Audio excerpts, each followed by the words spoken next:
Hello guys, my name is Surabhi Khatri. Welcome to catch through words. तो हमारी जो last video थी उसमें हमने डिस्कस किया था इलेक्ट्रिक चार्जेस के बारे में, fundamental charges, types of charges, और आज की इस वीडियो में हम बात करने वाले हैं basic properties of electric charges. तो अगर आपने वो लास्ट वीडियो ना देखी हो तो आप नीचे डिस्क्रिप्शन बॉक्स में लिंक है, उसमें जाके आप देख सकते हैं। तो basic properties of electric charges हम स्टार्ट करते हैं। मेन जो बेसिक प्रॉपर्टीज हैं वो तीन हैं। फर्स्ट है एडिटिविटी ऑफ चार्जेस, सेकंड है charges conservation of charges, third. तो हम स्टार्ट करते हैं एडिटिविटी ऑफ चार्जेस से। जिस तरह से ये जो पेन है, ये पेन किससे मिलके बनी होगी? इसके अंदर छोटे छोटे पार्टिकल्स होंगे और उन छोटे छोटे कॉन्स्टिट्यूएंट पार्टिकल्स का क्या होगा? मास। उन छोटे छोटे पार्टिकल्स के भी क्या होंगे? मास होंगे। और अगर हमें इस पेन का टोटल मास निकालना होगा तो हम क्या करेंगे? इसके अंदर जितने भी छोटे छोटे पार्टिकल्स हैं उस पार्टिकल्स के मास का हम क्या करेंगे? सम करेंगे, और हम इस पेन का, इस ऑब्जेक्ट का हम क्या बता सकते हैं? मास। तो अगर देखा जाए तो मास भी क्या है? Additive in nature. तो जिस तरह से मास जो है वो एडिटिव इन नेचर है, उसी तरह से चार्ज भी कैसा है? Additive in nature. कहने का ये मतलब है कि अगर इस पेन में इस पॉइंट पर, इस पॉइंट पर, इस पॉइंट पर या इस पॉइंट पर अलग अलग चार्जेस रखे हुए हैं तो वो सारे चार्जेस क्या हो जाएंगे? एड अप हो जाएंगे। यानी कि चार्जेस भी कैसे हैं? ऐड होते हैं। जिस तरह से मास ऐड होता है, मास कैसी क्वांटिटी है? स्केलर क्वांटिटी है। उसी तरह से चार्ज भी कैसी क्वांटिटी है? एक स्केलर क्वांटिटी है। तो अगर हमें एडिटिविटी ऑफ चार्जेस को डिफाइन करना हो तो हम कैसे करते हैं define? Total charges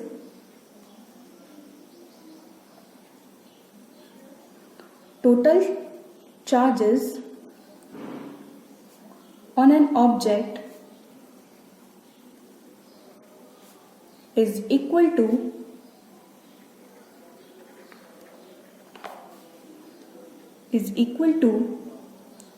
the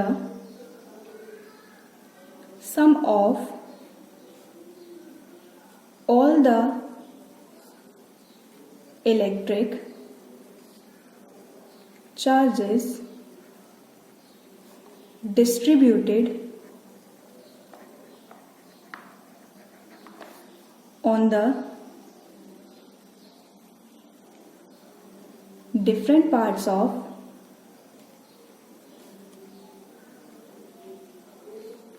the object।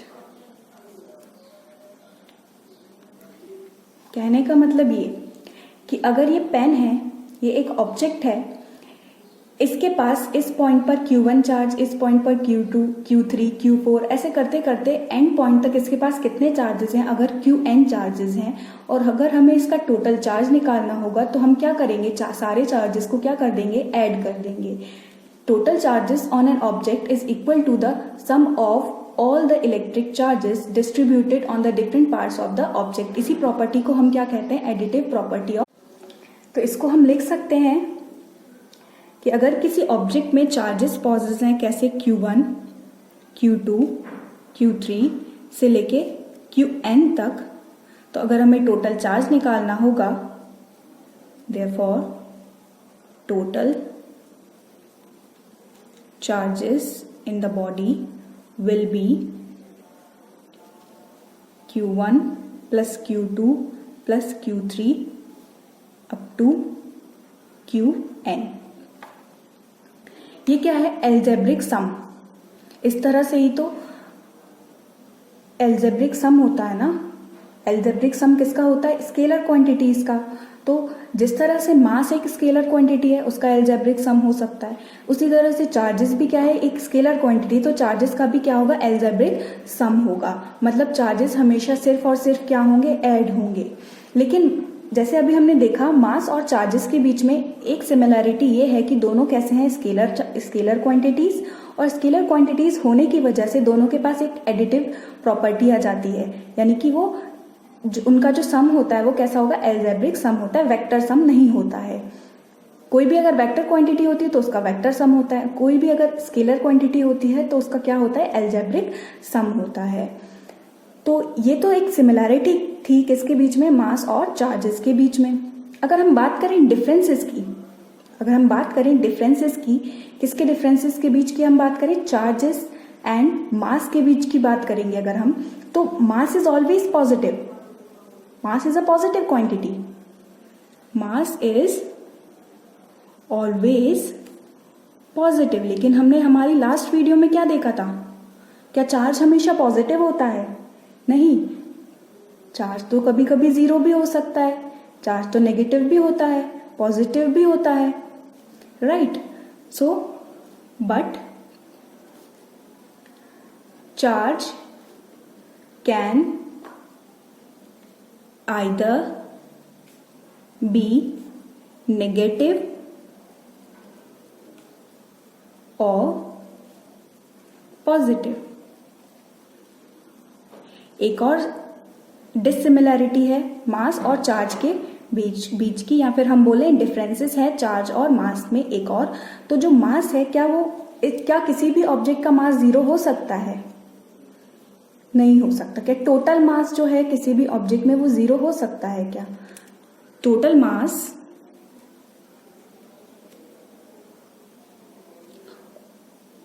of an object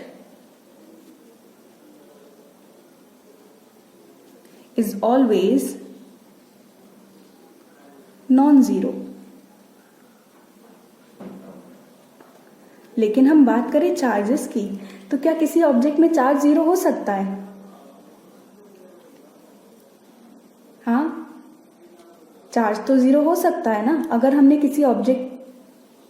किसी ऑब्जेक्ट में बिल्कुल चार्ज ही नहीं है, इसका मतलब क्या, चार्ज उसमें जीरो है, ना ही उसमें से हमने इलेक्ट्रॉन निकाला है, ना ही उस बॉडी को हमने एक इलेक्ट्रॉन दिया है, ना ही उसके पास एक्सेस ऑफ इलेक्ट्रॉन है, ना ही उसके पास एक्सेस ऑफ प्रोटॉन है। मतलब चार्ज कैसा है, वो ऑब्जेक्ट कैसा है, न्यूट्रल है, मतलब उसमें चार्ज तो है ही नहीं, जीरो है।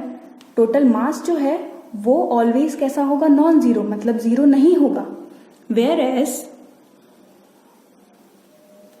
whereas charge on the object may be positive हो सकता है चार्ज, नेगेटिव हो सकता है चार्ज, या फिर जीरो हो सकता है चार्ज। अच्छा, मास और चार्ज के बीच एक और डिफरेंस है। वो क्या? वो ये कि जो मास है वो वैरी करता है किससे, स्पीड से।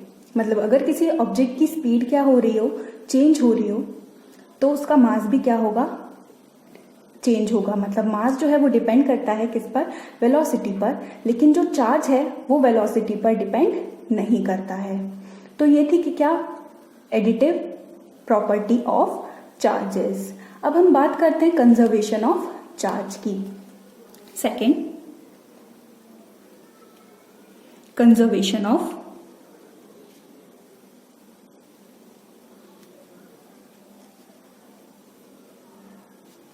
चार्जेस।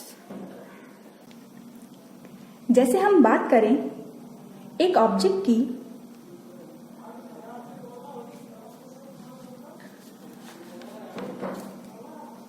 एक ऑब्जेक्ट ए और एक ऑब्जेक्ट बी, और हमने एक सिस्टम कंसीडर किया। ये दोनों ऑब्जेक्ट इस सिस्टम के अंदर रखे हुए हैं और हमने नाम दिया इस सिस्टम को क्या, आइसोलेटेड सिस्टम। आइसोलेटेड सिस्टम वो होता है जिसमें अगर जिस सिस्टम के अंदर ये दो ऑब्जेक्ट्स अगर रखे हुए हैं तो ये दो ऑब्जेक्ट आपस में इंटरेक्ट कर सकते हैं, लेकिन ये दोनों ऑब्जेक्ट बाहर सराउंडिंग से इंटरेक्ट नहीं कर सकते। तो ऐसे सिस्टम को हम क्या बोलते हैं, आइसोलेटेड सिस्टम। तो जब हम बात करते हैं आइसोलेटेड सिस्टम की, इसमें हमने दो ऑब्जेक्ट्स लिए हुए हैं। अगर बात करें इस फर्स्ट वाले ऑब्जेक्ट के पास, मैंने बोला इस ऑब्जेक्ट के पास कितना चार्ज है, 2 माइक्रो कूलम, और इस बी ऑब्जेक्ट के पास कितना चार्ज है, 3 माइक्रो कूलम। अब क्या होगा, सपोज करो ये जो फर्स्ट ऑब्जेक्ट था इसने अपना 1 माइक्रो कूलम डोनेट कर दिया किसको, बी को। तो फर्स्ट वाले के पास कितना हो जाएगा, 1 माइक्रो कूलम, और सेकेंड वाले के पास कितना हो जाएगा, 4 माइक्रो कूलम। अगर हम इनिशियली बात करें, जब इसने इसको चार्ज नहीं दिया होगा, अगर हम उस कंडीशन में बात करें तो इसका सम कितना हो रहा है 3+2 यानी 5 माइक्रोकूलम। अगर हम बात करें कि जब इसने एक इलेक्ट्रॉन को डोनेट कर दिया तब क्या कंडीशन बन रही है, ए के पास बच जाता है 1 माइक्रोकूलम और बी के पास बच जाता है 4 माइक्रोकूलम। लेकिन अब अगर हम इसका सम करें तो भी कितना आ रहा है 5 माइक्रोकूलम, मतलब चार्ज देने से पहले भी कितना है टोटल चार्ज 5 माइक्रोकूलम और चार्ज देने के बाद भी कितना है 5 माइक्रोकूलम। तो इसीलिए कहते हैं कि for an isolated system the total net charge, total charge बोले या नेट चार्ज बोले, वो कैसा है, रिमेन्स कंजर्व्ड या फिर remains same. For an isolated system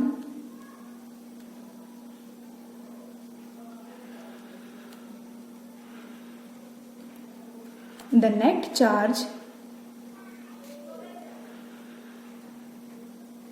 charge always remains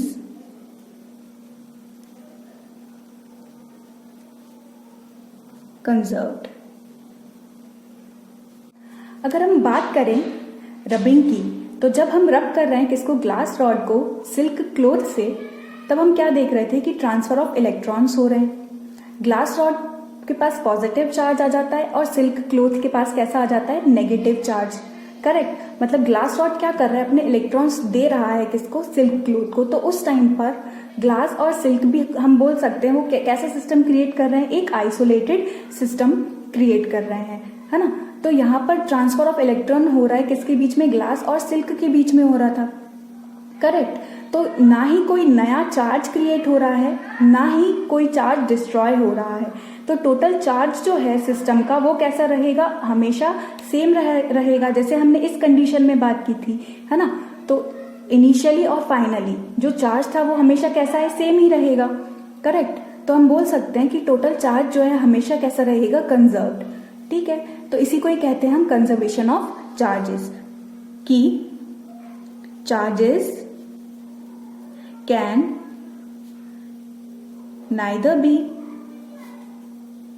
created nor can be destroyed,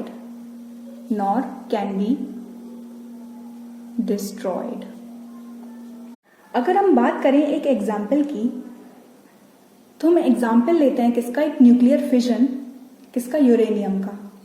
तो जब एक न्यूट्रॉन को बम्बार्ड किया जाता है यूरेनियम पे, तब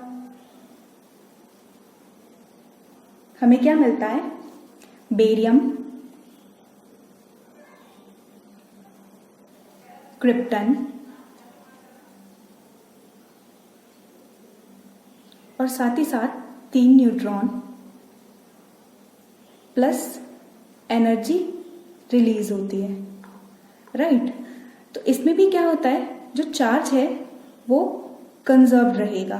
कैसे, जैसे यहां पर अगर हम बात करें नंबर ऑफ प्रोटॉन्स की या नंबर ऑफ चार्जेस की, तो बम्बार्डमेंट से पहले कितना है, 0 + 92, कितना मिलेगा, 92।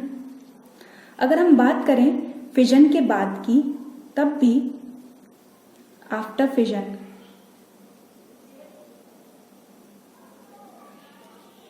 नंबर ऑफ प्रोटॉन्स, तब कितना हो जाएगा, 56 + 36 + 0 will be equal to again 92। तो यहां भी हम देख सकते हैं कि चार्ज कैसा है, कंजर्व। तो ये एक एग्जाम्पल था, किसका एग्जाम्पल, न्यूक्लियर फिजन से एक एग्जाम्पल लिया था, क्या प्रूव करने के लिए, कंजर्वेशन ऑफ चार्जेस। तो ये था कंजर्वेशन ऑफ चार्ज। अब हम बात करते हैं हमारी third fundamental basic property, quantization of charges. Quantization of charge. तो magnitude of charge on a proton और electron is called a fundamental charge. ये तो हमें पता ही है कि एक प्रोटॉन और एक इलेक्ट्रॉन के पास चार्ज कितना होता है। सबसे फंडामेंटल चार्ज जो बेसिक यूनिट है वो कितना होता है, प्लस माइनस 1.6 इंटू 10 की पावर माइनस 19 कूलम। ये होता है हमारा फंडामेंटल चार्ज, राइट। अगर हम बात कर रहे हैं किसकी, ग्लास रॉड की और सिल्क क्लॉथ की। जब हम ग्लास रॉड को रब कर रहे हैं सिल्क क्लॉथ से, तब क्या हो रहा था, पॉजिटिव चार्ज जनरेट हो रहा था ग्लास रॉड पे और नेगेटिव चार्ज जनरेट हो रहा था सिल्क क्लॉथ पे। तो क्या हो रहा था, इलेक्ट्रॉन का ट्रांसफर, ठीक है। तो रबिंग करने पे अगर ग्लास रॉड में से एक इलेक्ट्रॉन निकल के सिल्क क्लॉथ में जा रहा है, ग्लास रॉड में से एक इलेक्ट्रॉन निकल के सिल्क क्लॉथ में जा रहा है, राइट, तब चार्ज कितना क्रिएट हो रहा है, 1.6 इंटू 10 की पावर माइनस 19 क्रिएट हो रहा है, राइट। यानी कि हम बोल सकते हैं जैसे ग्लास रॉड क्या हो रहा है, पॉजिटिव चार्ज क्रिएट हो रहा है ना। तो अगर हम ग्लास रॉड की बात करें और दूसरी ही तरफ हम सिल्क क्लॉथ की बात करें, राइट, तो अगर हम एक इलेक्ट्रॉन निकाल रहे हैं तो चार्ज कितना जनरेट हो रहा है, 1e। उधर ही ये इलेक्ट्रॉन किसको मिल रहा है, सिल्क क्लॉथ को, तो वहां चार्ज कितना जनरेट हो जाएगा, -1e, करेक्ट। अगर हम ग्लास रॉड में से 2 इलेक्ट्रॉन निकाल के सिल्क क्लॉथ को दे रहे हैं तो चार्ज कितना जनरेट हो सकता है, 2e। उसी तरह से सिल्क के पास कितना चार्ज जनरेट हो जाएगा, -2e। सिमिलरली अगर हम 3 इलेक्ट्रॉन निकालेंगे तो चार्ज कितना जनरेट होगा, 3 इंटू 1.6 इंटू 10 की पावर माइनस 19 कूलम, राइट। और सिल्क क्लॉथ के पास -3 इंटू 1.6 इंटू 10 की पावर माइनस 19 कूलम। इसी तरह से अगर हम n तक जाएंगे, n नंबर ऑफ इलेक्ट्रॉन्स निकालेंगे ग्लास रॉड में से और n number of electrons they देंगे, उतने ही इलेक्ट्रॉन्स हम ट्रांसफर कर देंगे सिल्क क्लॉथ में, तो क्या होगा, Ne चार्ज क्रिएट हो जाएगा किसमें, ग्लास रॉड में, और माइनस Ne क्रिएट हो जाएगा किसमें, सिल्क क्लॉथ में चार्ज क्रिएट हो जाएगा, राइट। तो यहां हम देख सकते हैं कि चार्ज जो है, तो यहां हम देख सकते हैं कि चार्ज कब क्रिएट हो रहा है, जब हम एक electron, 2 electron, 3 electron, 4 electron, 5 electron, ऐसे करते करते n इलेक्ट्रॉन निकाल रहे हैं। वेर n क्या है यहाँ पर, इंटीजर। n क्या है यहाँ पर, इंटीजर। और e क्या है, फंडामेंटल चार्ज हमारा, वो चार्ज जो कि एक प्रोटॉन और एक इलेक्ट्रॉन के पास होता है। इसी को ही हम कहते हैं क्वांटाइजेशन ऑफ चार्ज। मतलब जो चार्ज है वो कैसा प्रेजेंट होगा, वो प्लस माइनस Ne में क्रिएट होगा। वेर n क्या है, नंबर ऑफ इलेक्ट्रॉन्स, जो कि हमेशा कैसा रहेगा, इंटीजर में। अब इसको समझते हैं। जैसे यार ये पेन जो है, अगर मैं किसी शॉपकीपर के पास ये पेन लेने जाऊंगी और मैंने उनसे बोला कि मुझे एक पेन नहीं चाहिए, मुझे आधा पेन चाहिए, या मुझे इस पेन का 1/4 चाहिए, तो क्या ऐसा हो सकता है कि वो मुझे दे दे, 1/4 ऑफ पेन दे दे? ऐसा तो इम्पॉसिबल है ना। या तो हम एक पेन ले सकते हैं, या तो 2 पेन ले सकते हैं, 3 पेन ले सकते हैं। ऐसे करते करते हम सिर्फ n यानी कि इंटीजर्स की ही बात कर सकते हैं, इंटीजर्स में ही ले सकते हैं। या तो पेन ले सकते हैं या तो पेन दे सकते हैं। उसी तरीके से हम एक इलेक्ट्रॉन निकाल सकते हैं, एक इलेक्ट्रॉन दे सकते हैं, 2 इलेक्ट्रॉन दे सकते हैं, 2 इलेक्ट्रॉन निकाल सकते हैं, राइट। तो हमेशा ये कैसा रहेगा, n जो होगा वो इंटीजर्स में रहेगा, लेना देना हमेशा कैसा रहेगा, इंटीजर्स में रहेगा। एक इलेक्ट्रॉन को हम कभी ब्रेक नहीं कर पाएंगे, है ना। जैसे ये पेन है, पेन भी मैं एक ही ले सकती हूँ, 2 ले सकती हूँ, कभी भी n की वैल्यू जो होगी वो 2.3 नहीं हो सकती। या 1/2 इलेक्ट्रॉन हम निकाल सकते हैं क्या, नहीं निकाल सकते हैं। ये चीज तो पॉसिबल ही नहीं है। इसी चीज को कहा गया है क्वांटाइजेशन ऑफ चार्जेस, यानी Q is equals to plus minus Ne। अगर हम इसको लिखेंगे तो कैसे लिखाएगा, during a charging process, during a charging process, an integral number of electrons can be transferred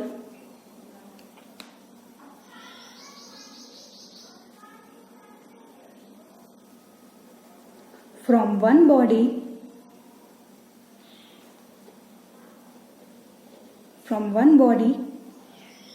to the other body. This is called quantization of charge.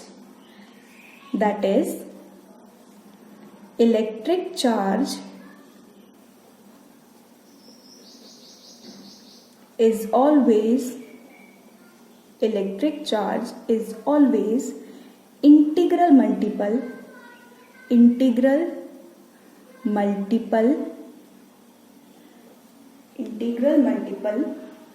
of E. जैसे कि हमने यहाँ देखा Q is equals to plus minus N E. Integral multiple, integers में ही multiple होगा किसका? E का, फंडामेंटल चार्ज का. इसी प्रोसेस को कहा गया है क्वांटाइजेशन. इसका एक क्वेश्चन आता है कि why should one ignore quantisation at microscopic level. Microscopic level पे हमें क्वांटाइजेशन को इग्नोर कर देना चाहिए, ऐसा क्यों होता है? तो अगर हम बात करें एक बकेट ऑफ वाटर की, a bucket full of water, तो उसमें हम क्या देख सकते हैं? उस वाटर में हम क्या देख सकते हैं?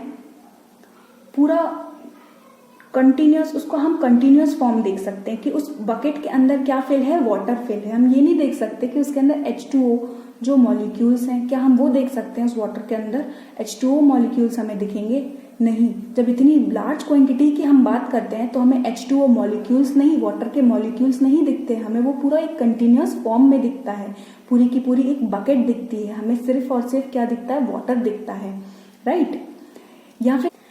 या फिर इसको हम ऐसे भी समझ सकते हैं कि अगर एक बॉडी है उसके पास चार्ज कितना है? 2500 कूलम चार्ज है. तो ये बहुत ही बड़ा अमाउंट हो गया, राइट? इतना ज्यादा चार्ज है अगर किसी बॉडी में, और इसमें से अगर मुझे एक इलेक्ट्रॉन निकालना है, राइट, इसमें से चार्ज कम करना है, एक इलेक्ट्रॉन निकालने जितना चार्ज कम करना है, तो भी मैं सिर्फ कितना चार्ज कम कर सकती हूँ उसमें से? अगर इस एक बॉडी है उसके पास चार्ज कितना है? 2500 कूलम चार्ज है, और एक इलेक्ट्रॉन निकाल के या एक इलेक्ट्रॉन ऐड करके मैं सिर्फ कितने का डिफरेंस ला सकती हूँ? 1.6 इंटू 10⁻⁻19 कूलम का ही सिर्फ या तो ऐड होगा इसमें या तो सब्ट्रैक्ट होगा इसमें.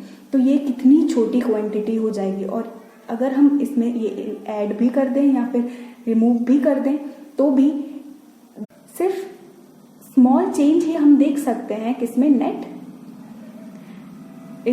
चार्ज में. अब हम बात करते हैं इलेक्ट्रोस्कोप की. इलेक्ट्रोस्कोप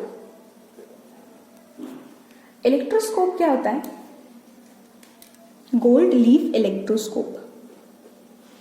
गोल्ड लीफ इलेक्ट्रोस्कोप भी कहा जाता है इसको. गोल्ड लीफ इलेक्ट्रोस्कोप ये क्या है? एक सिंपल डिवाइस है जिससे हम किसी भी ऑब्जेक्ट में चार्ज प्रेजेंट है या नहीं, ये हम डिटेक्ट कर सकते हैं. ये क्या है? It is gold leaf electroscope is a simple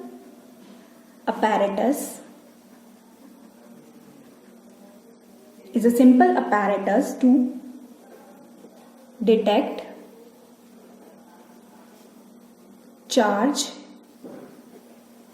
on a body. किसी बॉडी में चार्ज प्रेजेंट है या नहीं है ये हमें कौन बताएगा? एक इलेक्ट्रोस्कोप. तो इसमें क्या रहता है? इसमें देख सकते होंगे आप, it consist of vertical metal rod. इसमें एक मेटल रॉड है जो कि किसके अंदर है? एक बॉक्स के अंदर है, with 2 thin gold leaves attach to its bottom. उसके नीचे हम देख सकते हैं 2 गोल्ड लीव्स लगी हुई हैं. और जब कोई भी चार्ज ऑब्जेक्ट को मेटल नॉब पे टच किया जाता है तो उस मेटल नॉब से सारा चार्ज निकल के फ्लो हो जाता है किसमें? लीव्स में. और जो नीचे गोल्ड लीव्स लगी हुई हैं वो क्या हो जाती हैं, डाइवर्ज हो जाती हैं। डाइवर्ज क्यों हो जाती है, क्योंकि हमने देखा था लास्ट वीडियो में हमारी कि अगर लाइक चार्जेस हैं तो वो एक दूसरे को क्या करते हैं, रिपेल, और अनलाइक चार्जेस क्या करते हैं, एक दूसरे को अट्रैक्ट, राइट। तो जो गोल्ड लीव है उसमें अगर चार्ज सिमिलर चार्जेस प्रोड्यूस हो जाएंगे, एक बॉडी है, उस बॉडी, वो बॉडी कैसी है, चार्ज बॉडी है, उस चार्ज बॉडी को अगर हम मेटल नॉब में टच करेंगे तो वो रॉड से नीचे होते होते होते कहाँ तक पहुंच जाएगा, सारा चार्ज उन दोनों लीव्स में पहुंच जाएगा। और वो लीव्स अगर ऐसे पास में हैं, उन दोनों के पास सिमिलर चार्ज आ जाएगा तो वो ऐसे डाइवर्ज हो जाएंगे, और उनका जो डिग्री ऑफ डाइवर्जेंस होगा वो हमें बताएगा। जितना ज़्यादा उनके बीच डिग्री ऑफ डाइवर्जेंस होगा, जितनी ज़्यादा वो डाइवर्ज होंगी, हमें समझ में आएगा कि उसमें उतना ही ज़्यादा क्या है, चार्ज है, right. Degree of divergence is the indicator of the amount of charge. इसमें क्या रहता है, it consist of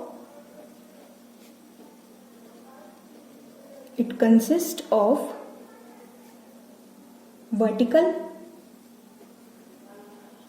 metal rod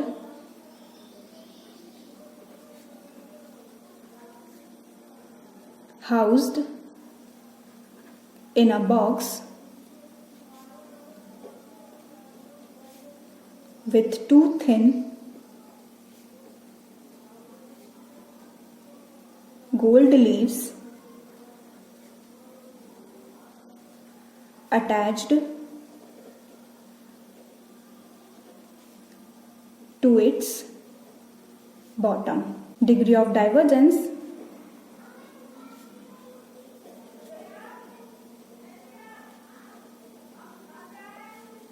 is an indicator of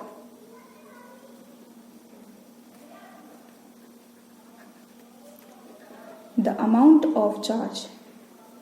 जितना ज़्यादा गोल्ड लीव्स डाइवर्ज होंगी उतना ही ज़्यादा अमाउंट ऑफ चार्ज उसमें प्रेजेंट होगा। तो ये था इलेक्ट्रोस्कोप के बारे में।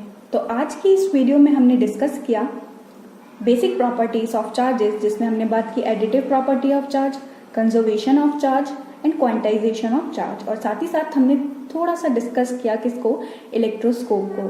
तो अगर आपको ये वीडियो अच्छी लगी हो तो like, share, comment and subscribe the channel. Thank you so much for watching this video.